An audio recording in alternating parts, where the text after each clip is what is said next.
didn't get to see Armin's performance. I was, just focusing on my match. I knew I had a dogfight in store. It's a two-time All-American, former world champion in the UFC, one of the greatest guys. And, he had 20, 30 pounds on me tonight, as you can see out there. So I knew I was in for a dogfight. I didn't care about worrying about anything else but Chris Weidman tonight. So thankful I could set up this big match with Armin. He's been talking a lot of smack, so now there's no more excuses. He's got to see me on that mat July 18th in Milwaukee, Wisconsin.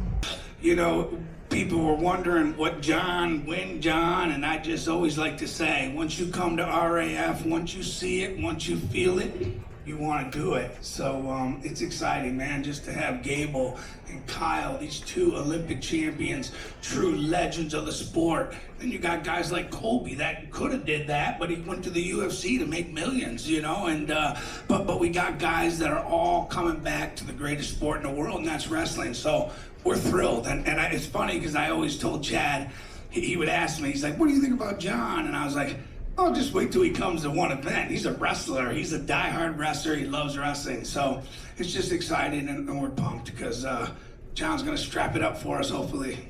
I think this was a big opportunity for me to come back to wrestling and kind of build into something bigger. I would love to wrestle in the Olympics in 2028. I would love to wrestle in 2027 in Las Vegas.